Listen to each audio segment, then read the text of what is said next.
Hello, good evening to everyone. Thank you for joining me again. I'm Dr. Philip McMillan. I have been talking about COVID since 2020. I have interviewed so many people across the world, science, um, uh, thoughts, psychology.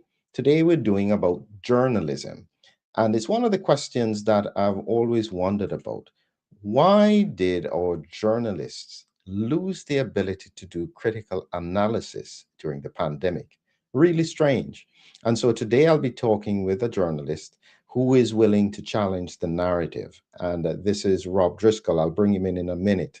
And what I'd ask you to do for me is that if you are watching and listening, just remember, I love to see where people are in the world. So if you put in a comment as to where you are, I'll do my best to show it. If you have a specific question that you want to ask, please put it in the chat as well. And if I catch it, I'll be able to show it as well. So without further ado, let's bring Rob to the stage here with us. Rob, let's start off with a few things. If you'll just introduce yourself to the audience. Thank you, Philip, and thanks for joining, audience. I'm really thrilled to be talking to you. I think journalism is such an important topic, and it had a lot to do with the misunderstandings and as you talk about the cost of silence, it was very evident to me. I've been a career journalist, and in the year 2020, I was transforming my company into a hybrid marketing and business magazine company when I saw that things just weren't adding up. I was looking at the data, and I was seeing that the news reports on every news organization were just woefully wrong and misleading. So I felt compelled to launch Big Media.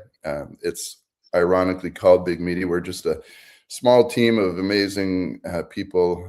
I recruited incredible journalists. Most of them are scientists, engineers, and mathematicians who abide by my very strict guidelines that take away the sensationalism and expert testimony that are at the heart of the problems in the journalism world.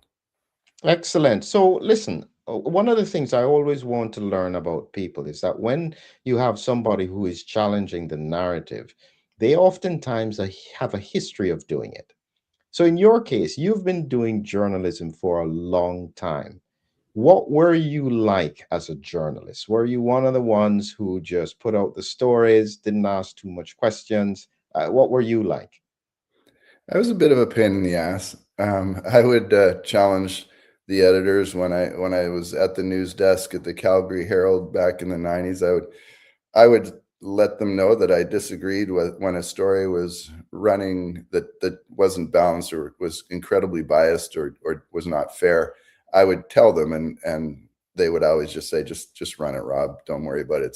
It's from up above. And so I I didn't walk out on them. I didn't take a stand. That was not me. I needed to pay the bills for my 7 children, and so I didn't really stand up for editorial integrity in a meaningful way until the year 2000 and starting the company in 2021. But I would always challenge and at least get people thinking about the journalism that the companies I was working for, what they were producing, and ultimately that led me to be an entrepreneur because I couldn't stand working for these journalists who were doing such awful work. You know, journalism is still business. They have to sell newspapers or they have to sell advertising, so they need audiences. Is it wrong for them to target the stuff that gets things sold? Well, it's very appealing, and I've done more advertising sales than I've written probably. And just to keep my business magazine alive for 25 years, I had to sell a lot of advertising, and there's huge pressure to have a lot of readers. And this is the problem. Almost every news organization on the planet is focused on the size of the audience instead of the intelligence of the audience. That's why we went a different way, and we're doing it the hard way. We are not accepting advertising or sponsorship or government funding. That is the only way, in my heart, the only way to be true to the readers and serve them well is to actually have the readers pay. But it does raise the challenge, though, is that when you look at many media organizations, if people talk about the big media places, the CNN, the Fox, they are desperately dependent on the finances from advertisers. They cannot afford to mess around. Now, my opinion is that the truth is actually a lot sexier and more, I guess, stimulating than people might realize. And so, my goal, and our revenue is growing every year, and one of the things we want to do is show people that accuracy can lead to profitability. Right now, I don't think the big guys believe that. So, but they're also, a lot of them are trapped in this. The model, which is just wrong. Trusting these experts, and cherry picking them and making sure they're saying the most amazing things to maximize the size of your audience. That's really at the heart of the inaccuracy, is that these people are being trusted, and they're actually usually chasing their own agenda. And all you have to do is look at the top experts who are being quoted on things like climate change and pandemics and whatnot, and look at how much money they have now compared to 10 years ago.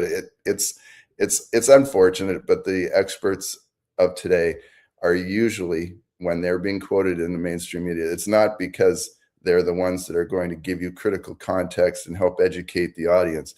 It's the ones that are going to say remarkably amazing things that keep people glued to their phones or their TV sets or what have you.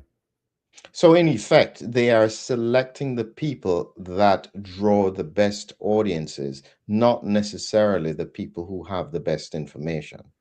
Correct. And Greta Thunberg is a perfect example on the climate change side. She doesn't have a great education on environmental science, but she was emotional and she was screaming at us, and that really was attractive. That really drew in a lot of readers. So the media companies used a 17-year-old girl to tell people about climate change, and she didn't know what she was talking about. She was trained to say talking points that would get people fired up and get a million people to show up at a protest, but it wasn't based on truth or actual context that would help people understand what's going on in the world. It was all emotional triggers, and that's a big part of it. The news organizations generally want you to feel scared or shocked, horrified, whatever keeps you coming back. And that's the sad truth about just about every news media company out there. So, when we look at what happened in COVID, then we saw an alignment across the world of news organizations. So it's not just the United States, it was in Europe, Australia, everywhere. There was a very clear alignment that was incredible to see. It was quite remarkable to see how quickly and how well aligned people were. Are you saying that it therefore wasn't really the news organizations, it was the experts who were put to them that were all saying the same thing? Which one was it? I think it was a couple of things. I would say universal incompetence on behalf of the media companies for not challenging their experts, and for, yes, using a small group of experts who had a lot to gain from all the panic, and the whole lockdown and vaccinate routine was very profitable for a lot of people, but it also costs a lot of healthy lives, and so the news media companies in particular, it should have been their job to challenge Dr. Fauci's words, and in Canada, Dr. Theresa Tam, and all around the world, the journalists failed. They did not challenge them. They didn't say, "Wow, she's saying these words, but the data is saying something else." They didn't do that. They just realized that their readership was way up. And the more that they had these alarming reports from these top experts, the more eyeballs, therefore the more revenue. And also it all plays in with the egos of the editors and the connections with the upper management. There are all kinds of factors involved, and some of it's very nuanced. But at the end of the day, it wasn't a little cabal operating the world. It was a broken news media model where they rely on the experts to tell the story instead of actually doing good journalism. They don't in universities, they don't train the students on data. They train them on how to tell a story in this conventional way of trusting the expert, which, as I say, doesn't work. That's pretty important to try and pick apart and to think about. When therefore we have this very clear alignment, and this is what scared people. It didn't matter where they went, which news media organization they looked at, they were hearing therefore the same thing. So from a journalist point of view, is there ever a responsibility to support the narrative, even if the narrative is not necessarily accurate, because you want people to align? And in this case, you wanted people to, I guess, they had to be afraid in order to do a lockdown. So you needed to scare them. Yeah, And subsequently, they had to be afraid in order to agree to vaccines and vaccine mandates across the whole country. So imagine for a second that this was Ebola and it was ripping through the population, and you couldn't afford to have people questioning. Is it fair to ask journalists to do the job of helping to get people to do what they need to do? that's a great question, and I would say that whether it's environmental science or medical science, the journalist's job is to challenge and to tell the truth. Uh, Ethical standards. It's not. It was never a moral imperative to lock down and vaccinate, but that's what almost every journalist convinced themselves. They patted themselves on the back and said, "We're doing it for our neighbors, and we're just going to toe the line." And instead of challenging and helping expose what were deep flaws in the reports that were coming out to the public, and I don't want to talk too much about what my team did, but when we were covering COVID, every story we wrote, we had a panel, four people, three were data scientists, one was an epidemiologist, reviewing every article to make sure it was accurate, because I knew that lives were at stake. It was really important. I did not see any other news organization on the planet doing anything close to that to make sure that it was accurate. They were just running with whatever Anthony Fauci and the rest of the largely, well, I won't say corrupt, but extremely biased uh, medical officials and politicians. They were just eating it up. They weren't challenging. It is their job to actually, when they quote someone, when they put an expert in a story, they have to, in terms of journalistic integrity, check, like, just look to make sure if what they say makes sense. And sometimes that's a simple look at government data. Sometimes it's very hard to tell that they're lying. Like with climate change, that's very difficult. But if you look for the good sources, you can actually see that Antonio Guterres, the head man at the United Nations, was not telling the truth about sea level when he went to American Samoa, a place where the land is sinking because of tectonic plates, and said the sea level is rising. This is just another example. Those journalists who parroted his comments on that story, they didn't do the world a favor. They just helped feed into the corruption and the lies. And so the same thing happened with COVID. All the people were watching the TVs and watching the daily dashboards, and the dashboards were a big problem too. And a lot of people didn't understand, but Lori, my wonderfully intelligent business partner, Lori Weston, she asked a lot of questions, and she learned that when you have one of those dashboards and it shows you how many people are in hospital, how many people are dying, and whatnot, that was every person who tested positive for COVID was either recovered or dead. Now so it didn't factor into the equation all of the people who were about to die from something else, and that was a lot of them. So it was a universal failure by news media companies to challenge the words being thrown at us by the experts. One of the things that I have always asked about, I've never gotten a good answer, and I'd be interested in your opinion on it, is I remember the images being shown very early in the pandemic in China of people falling in the street and dying and emergency. It looked pretty scary. And now, when you understand how COVID killed somebody, it doesn't do that. They don't just drop dead. So you realize that that couldn't have been true. Where did those kind of images come from that created so much fear?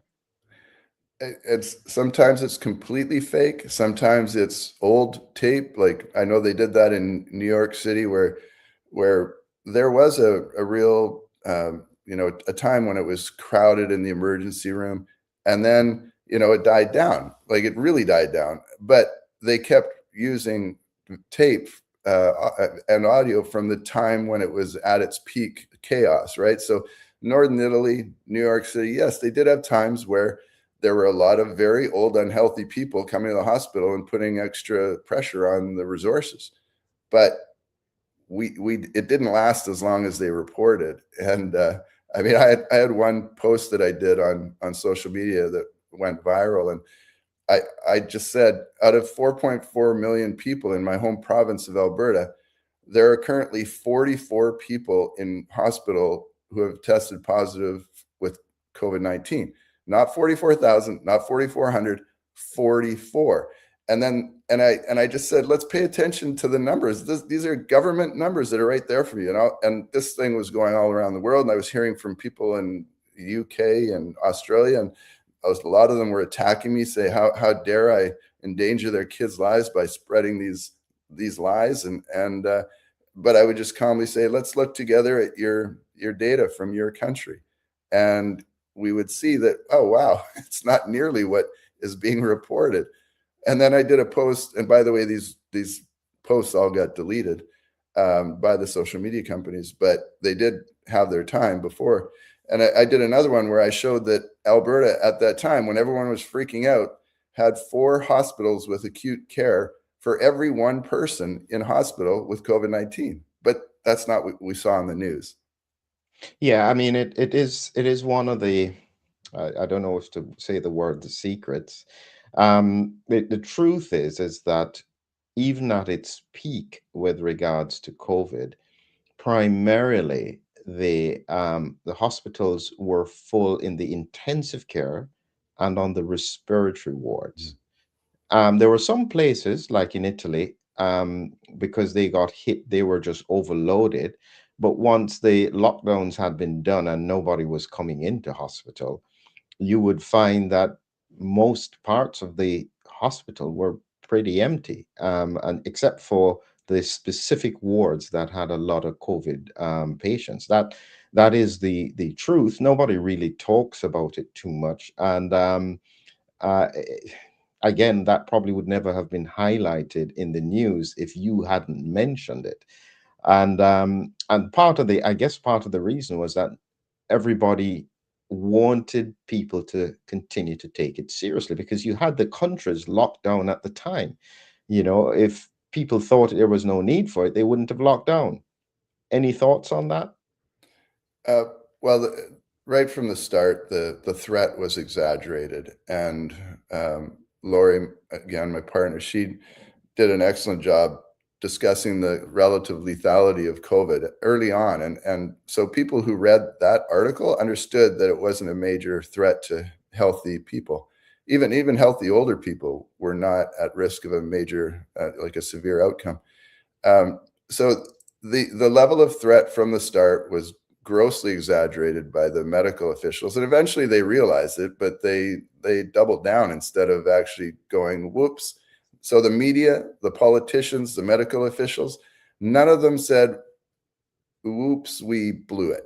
And there are all kinds of reasons for that, including pride, ego, and professional stability.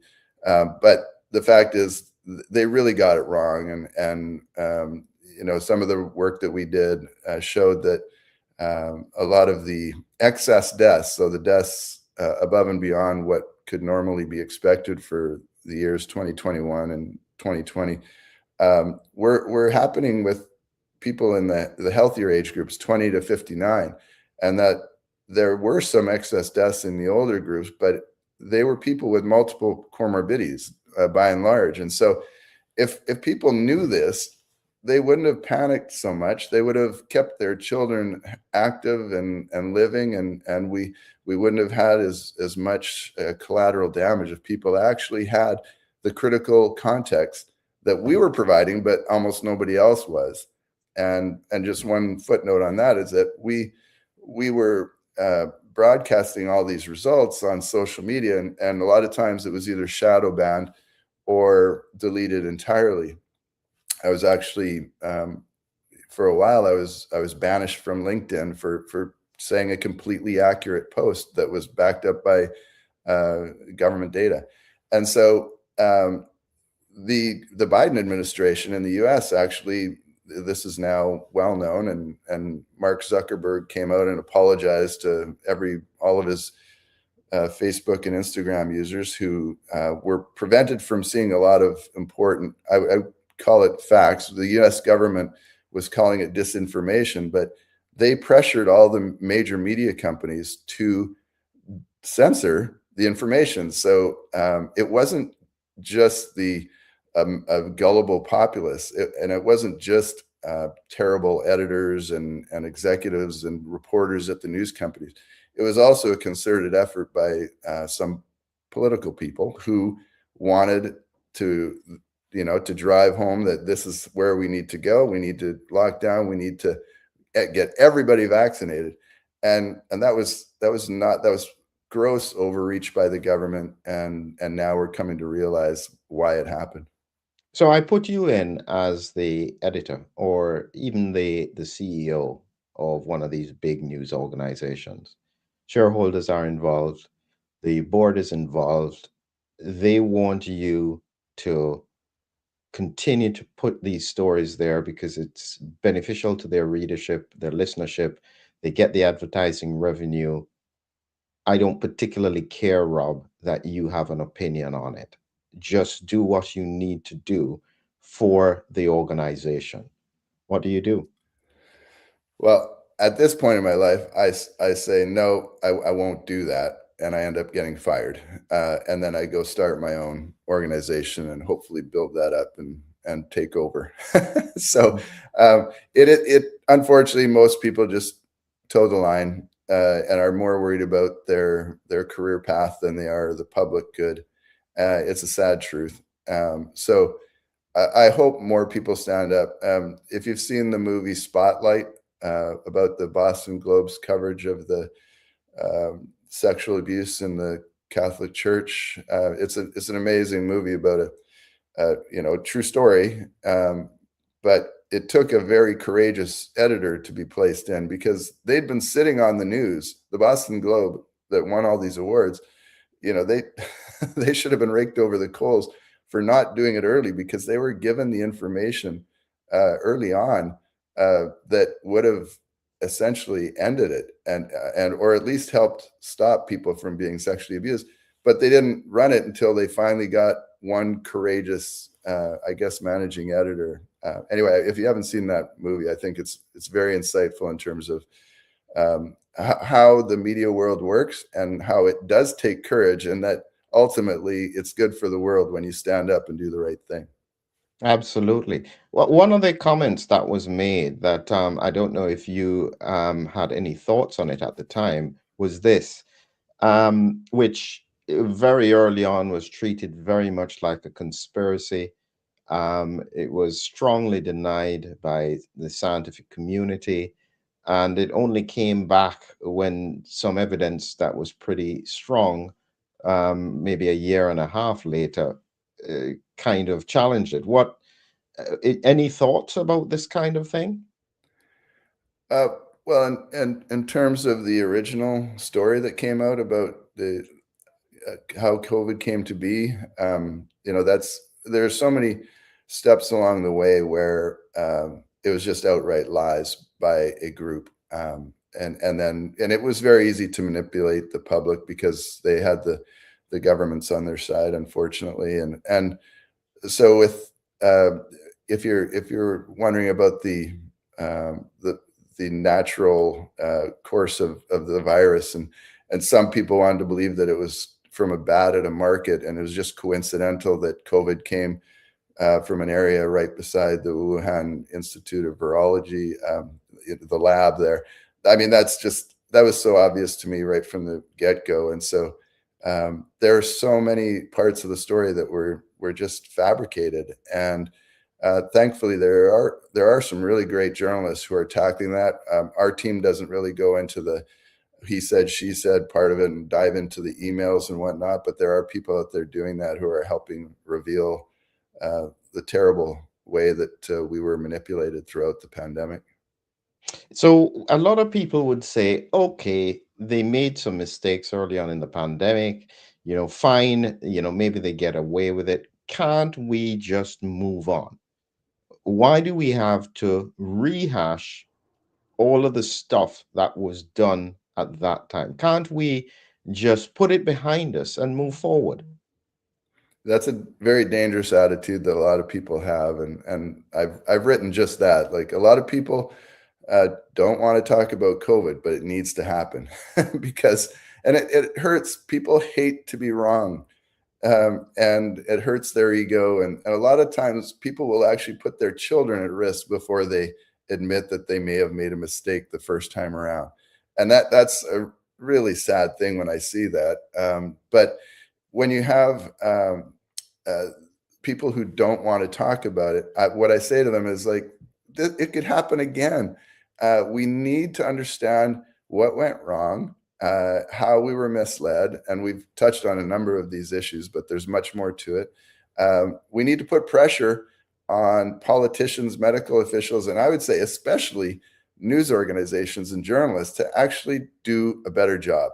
The journalists should be exposing this stuff much earlier. It shouldn't have taken 3 years to find out that they were misleading us with the origin of the virus, and that there was all this collateral damage because we focused on one particular disease that was not a significant risk to healthy people. Like, this many lives were lost because of terrible journalism around the world. And so we need to talk about it, and we need to put pressure on the journalists, the politicians, and the other officials to be better.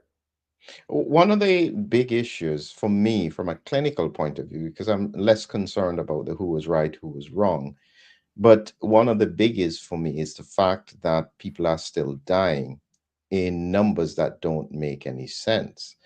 And it seems very difficult for the journalist to actually dig into this, because this is now about data. So one of the things recently, and I'll show you this image here, was I did a look at the CDC data, and this was looking at mortality for the United States. And when you look at it here, we can see this is 2021, 2022, 2023, 24, 25. In the gray down here is where mortality was pre-pandemic. The blue represents where it was in 2025, which is still above the baseline in 2015 to 2019. And what I'm saying is that it's a mortality debt where all these people have already died for 5 years, and we still haven't gotten below the mortality trend in 2015 to 2019. This strongly indicates that a lot of people are still dying in a way that doesn't fit the narrative. Why is it that journalism is not really looking at those things now? It just continues to shock me. At the New York Times, Washington Post, I used to admire them dearly, and the Telegraph and Times of London. They used to do amazing work, and they used to tackle the big issues, and they were never perfect, but they were institutions that you could count on to try to hold the politicians and the medical community and every other category accountable. But it just isn't happening, and I keep watching, and I was so amazed that no one else did the simple thing when COVID started spreading rapidly, and a lot of people were saying it's just like the flu, and other people were saying it's the worst plague to ever hit mankind. Well, I just said to one of my writers, "Hey, how about do a data analysis comparing the flu to COVID-19?" And why didn't those other guys do this? I don't understand it. Why didn't they look at excess deaths and see that it was happening a lot in the younger age groups at horrifying levels? Now, I don't know if we want to get too deep into the results and correlating it to vaccine, but and this is something I continue to see where a major news organization will talk about the increase in children being diagnosed with cancer, and they postulate all these different ideas of or theories about why children are getting cancer so much more now, but they never mention the COVID-19 vaccines, which we can't say unequivocally has an impact, but it did change our immune systems, and it was administered to children, which never should have happened, and so I think there are major consequences from disrupting our natural immune system. I'll tell you one of the things that, because you're right, the cancer trend, I've spoken about that since late 2022, anticipating this would happen based on the science as to what happens with regards to how things work in terms of blocking certain pathways of immunity in order to make spike protein. So I'm not surprised these patterns are there, but you are right that there hasn't been any clear evidence that this is the cause. And it's largely because it hasn't really been thoroughly investigated. And so without the investigation, you are able to say, truthfully, there is no evidence of. That's Yeah, part of the problem. So, from my call, is that the big investigations that need to be done are autopsies. We need autopsies, so many autopsies for all these unusual deaths, detailed autopsies. They're not really being done. And so they can genuinely say there is no evidence because the really gold standard evidence will not show anything. So here is an example of one of the things that baffles my mind. I've been following this story about embalmer's clots for a long time. I don't know if you know anything about it. and Uh, just y- I've heard of it, but I don't know okay, much about this in itself should be a story. This is this for the past 4 years, embalmers across the world have been noticing unusual patterns of clotting in patients when they're flushing their system to put in the embalmer's fluid. And they're coming out with these very unusual white clots, large white clots. And this has been there for 4 years. It has been completely overlooked, but it indicates potentially one of the most serious physiological changes with clotting that has occurred for which nobody has a detailed explanation. Now, we do know that they are composed of strange amyloid characteristics, which we haven't really seen at this scale, but it's real, physical. You can see it. You know it's not a pattern that is normal. And this is not at all really being covered by anybody. How in the world does that kind of thing happen? it's laziness, it's incompetence, it is wanting to please the advertising community, and of course pharmaceutical companies are part of that, and it's all of these things combined. But yes, we need, as a population, we need to really pressure these media companies to do better, and I'm going to do what I can, but we have limited resources, so I'm hoping that other news organizations sort of catch up on the idea that it's part of their duty to actually dig into these issues that affect our collective health so greatly. And when you go back to the story you mentioned about Spotlight with the movie, were there any repercussions for the journalists or the organization that had this information and didn't write about it and didn't publish on it? I doubt it. I think they just got the awards for finally doing it. So it's and that's the typical scenario. And I've written about how beautiful it would be if we actually had some kind of panel, international panel that could review each news source for and maybe this will eventually be better with AI coming along, to review for veracity, the accuracy of these stories. Now, right now, the internet and therefore AI are just repeating a whole bunch of lies about COVID because there's so much fake science out there on the vaccines and everything surrounded. So a lot of people will do a quick fact check and think that AI just told them the exact truth. And so we've got a long way to go. But I would love to see more um, supervision, or oversight is a better word, of the media companies. And when they really get it wrong, it shouldn't be just, and they don't even run an apology or a retraction or anything. Usually they just ignore it. That's what almost every news organization has done with everything that they've been getting wrong. And believe me, it's not just COVID-19. They're getting it wrong in just about every other category too.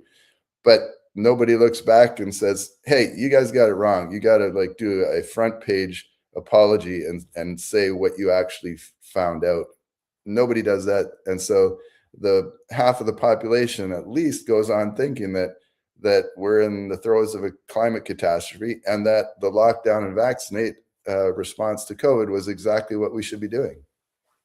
And so when we think about that, because what is scary is that it means that if this can happen with COVID and after all these years, there is still no acknowledgement, no change, w- as you mentioned, like climate change and so on, what else is the stories not being shown on, and this is what is frightening, is that does it mean that the public now has to do their own research? What does the public do if they can't trust journalistic integrity?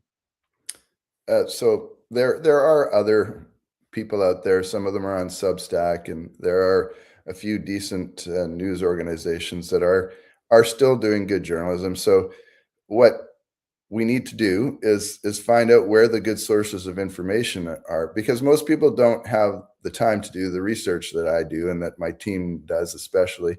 Uh, that there's just so much going on in our daily lives that's just too much to expect people to do. So what we do need to do is really celebrate great journalism and and support organizations like mine that actually are completely transparent with our news and show you where we got all of our data. And if we ever get something wrong, we will fix it, apologize, thank you for pointing it out. We love scrutiny. We want to be better and better, and so that's what we need to do is help the good ones grow and turn our eyes away from the ones that have consistently got it wrong. And I'm talking about geopolitical conflict, environmental science, all of it. They're getting it wrong because they're trusting their sources and they're reporting just it's misinformation so much of the time. So, sometimes it's disinformation where it's actually intentional, but usually it's just incompetent journalists trusting ill-intentioned experts. And when you think about it, I'm just thinking about this for the listeners now, because yes, it is difficult to know.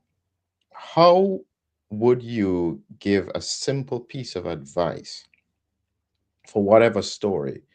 How would they be able to try and corroborate it? So take you out of the picture a minute. Imagine it's your aunt or somebody, they're reading news about something else. How do they know if this is actually good journalism? I think that's a really good question, and it's a hard one for me to answer. But I'm a curious person, and I would hope people would be curious enough to look for different sources. And unfortunately, most people have been figured out by the algorithms, and they see a very steady diet of their bias being confirmed, and so they think that they're absorbing different perspectives, but they're not at all, and that's one of the big problems here. So uh, I intentionally follow all kinds of people that I think are terrible journalists, but I want to know what they're saying so that I can understand why people are being led down the garden path. And so uh, the general news consumer, it should be at least just stepping back and going, does that make sense? And then maybe looking for another source to verify that.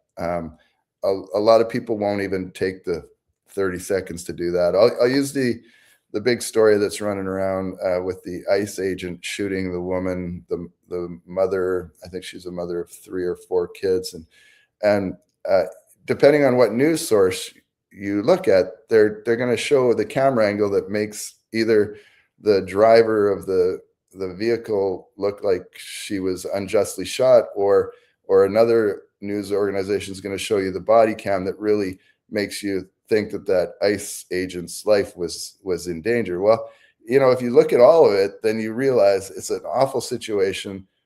Both sides made terrible mistakes, and now we've got a dead woman at it with, and these kids have no mother or no father. So it's not as hard as people might think to actually just look at different sources, but they do have to spend a little time figuring out which sources are accurate. So if you check out the last almost 5 years of journalism that we've produced at Big Media, you're going to see that we got everything pretty darn accurate. Like, just because of the way we do journalism and relying on the data, relying on facts, and not using sensationalism or emotional triggers. So, and then you compare it to, let's say, CNN or the Washington Post or whatnot. They will, you can look back and see the things that they were saying about climate change and about COVID and all these different things that they said in a way that it was opinion journalism. It wasn't good news journalism, or it was press release journalism where they just printed what the experts said, and therefore it was incredibly inaccurate. So it does take a little work to find out who is accurate and who is not, but I promise you, we will always be extremely accurate, and I'll help you find other sources too if you want more than what we do. And so when we look forward, as we're closing up here, Rob, because now on top of it, we've got AI that, as you said, samples the convenient, sometimes the lazy journalistic thing to use as its source. This is going to get worse. Yeah, I'm already seeing it get worse, and I have I have people examining a story that we write and just basically saying, "Ha, AI says you're wrong," and they believe that they're convincing me that we got it wrong. And unfortunately, it's the chatbots are not nearly as accurate as people think, and so one of the problems with the media in general is that it's too easy for inaccurate information to spread around the world, and AI makes that even easier, and it makes it that much easier for bad people, bad actors uh, to actually capitalize on easily manipulated people. And I've written a 3-part story about it. I called it My War Against Really Nice People. And I actually think the overly trusting human is the most dangerous creature on the planet right now. And because the bad people use them as their pawns, and they essentially become their warriors for accomplishing whatever their goals are.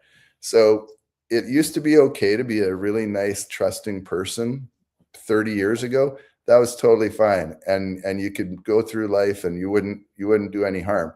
But now, when you vote for the guys who are terrible, who are enacting all these awful policies, and you support uh, you know, let's say mandates from the pandemic, or without giving it thought, without looking into it, you're helping the worst people take over the world in the simplest sense. And so I'm working really hard to help people understand fundamental principles of all these issues. I know you're doing the same thing, but we need to shift our education from the traditional sense where it's just memorize this and you'll be fine, to actually helping people think critically and use analysis. Doesn't have to be a bunch of advanced algebra and trigonometry. It can just be simple, searches, like I said, but verifying, not just trusting your first search. And then above all, finding the people who are actually trustworthy and holding them accountable and pushing them to be better. And then when you're following someone who messes up and you find out they're wrong, challenge them. Don't just let them walk away and do it again the next time. As you said something there that really struck me about the good trusting people are now a danger to everyone else, because you're right, they will then take that propaganda and pass it on, and suddenly what was clearly disinformation then becomes embedded in society across the board to many other trusting people. This Exactly. almost feels like, I guess naturally I always look for an alternative perspective, but that makes me more like a conspiracy theorist.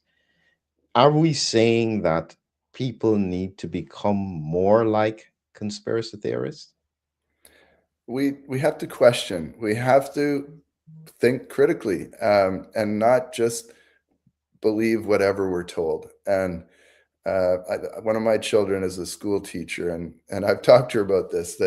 And I think she does this right. Like, it's important that children actually be respectful and obedient to a degree, but I want us to raise people who actually challenge the teachers and challenge their parents, but not in a disrespectful way. But in our whole society has been taught that you should just sit there and be a good little boy, and that's how the the whole pandemic and the government overreach was just routinely accepted, and people were taught to hate the unvaccinated, who were, if they were healthy people, they darn well were making the best decision. And so people, if they just step back and go, is that really true? Let's just do a quick little look at the data, at these sources that are, I think, pretty reliable. That's what we need to do. A lot of these conspiracy theories, well, I mean, conspiracies are happening all the time, and I'll just use one quick example. Like, especially with war, you're going to get a lot of lies, right? And so uh, at the start of the Ukraine war,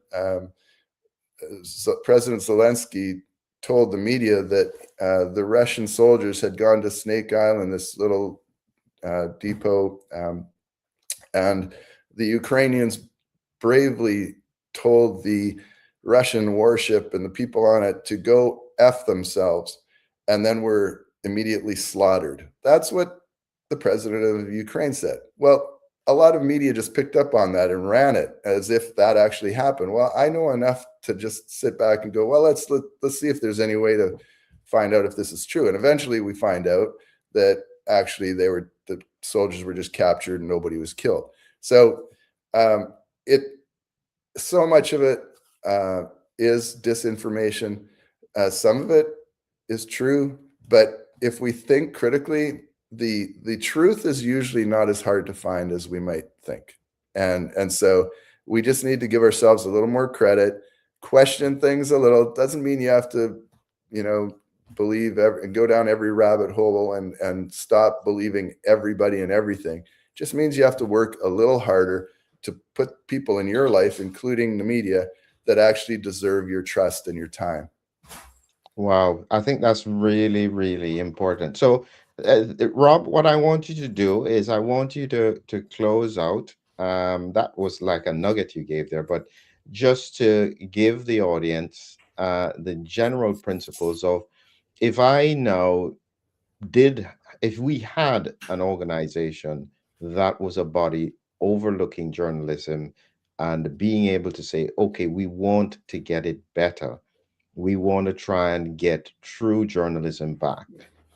Based on your experience, as a final thought, how would you try and get that done? Mm. Another great question.